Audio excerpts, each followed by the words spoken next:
this is Pooja and welcome to Food Without Borders. Today I am going to share with you some Moroccan Kofta kebabs. Now what I love about this recipe is it is a perfect recipe when you are in a time crunch. Now that summer is here and I live in the Midwest and truly the summer is so short and we are cooped up in the house from November to almost end of April. So I would love to spend time outside, do everything outdoors, get the sun as much as possible. So I love this recipe because it's so quick and easy to make and you will enjoy it because it has a Moroccan twist to it and it is delicious. So let's get started.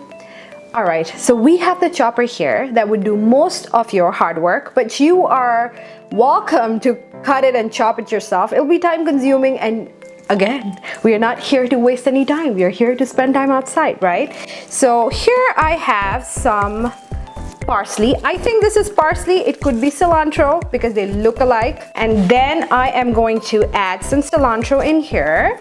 And these are all rinsed. I have some mint, which is, what's a kebab without a mint, right? Onion. Oh, these are shallots, by the way, not onion, but you're welcome to add onion to it. And for the kick, I'm using jalapeno, although I sometimes use Thai chilies too because they are so good at giving you that heat. But this time I thought I would go with something milder and some garlic.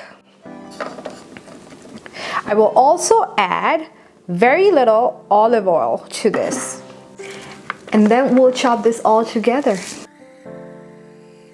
All right, our herbs are nicely chopped. Now, we are going to add it with the rest of the spices into your meat. About the meat, I am using ground lamb. You could use ground beef. You could use ground chicken. You can make it with turkey as well. Add all the chopped herbs into the lamb. Let's talk spices. Here I have some cumin powder. I have some turmeric. Now turmeric is optional, but I felt like turmeric really gives it a nice warm flavor. I have ground cinnamon here and some pepper. Add this in, and that's how simple it is, folks. Add your salt. And this particular mixture is for 2 pounds of ground meat.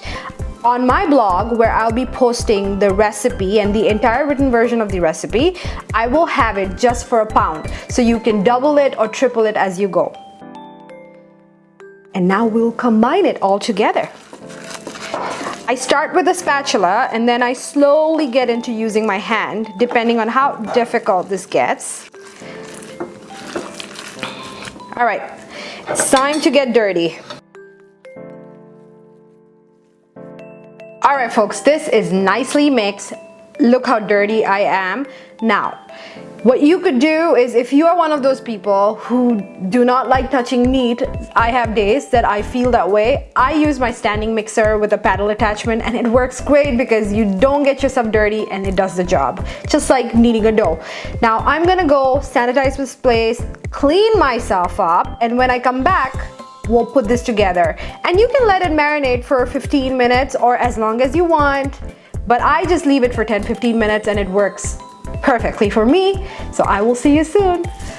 All right, we are back, and here what I'm going to do is grab some of that ground meat mixture, and you could use a cookie scoop if you want to get the exact measurement. I have done it long enough to not need it, and turn them into these cylindrical shape, which is like the quintessential kofta shape, like so.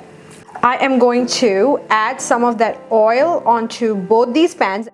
Usually I use a rib skillet and I'm using a non-stick pan, and the good thing about using a non-stick pan is you do not need a lot of oil in it. Because I'm using this rib skillet, I have to go in with a brush just to ensure that every crevice or ribs on this skillet has oil. So here I have the kofta kebab all ready to hit the pan.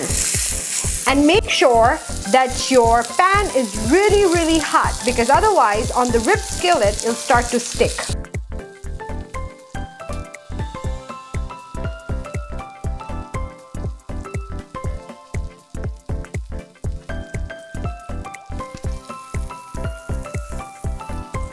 So the flame was high when it was heating up, but now I've turned it to a medium.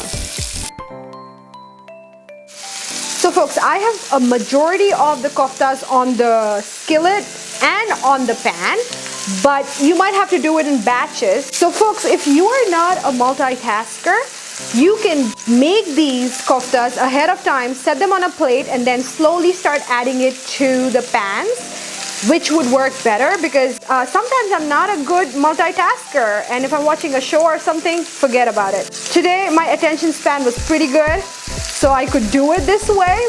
Now, we will flip them. Look at the grill marks.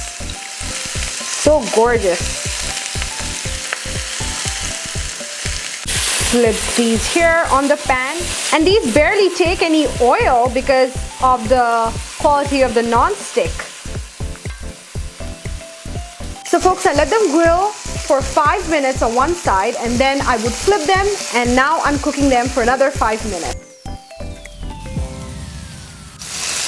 Here's the challenge when you cook in a rib skillet and a normal pan, a non-stick pan. This cooks faster because we are cooking on high heat with cast iron, and cast iron is a better conductor of heat than non-stick. So this is cooked. I'm going to transfer this onto a plate here.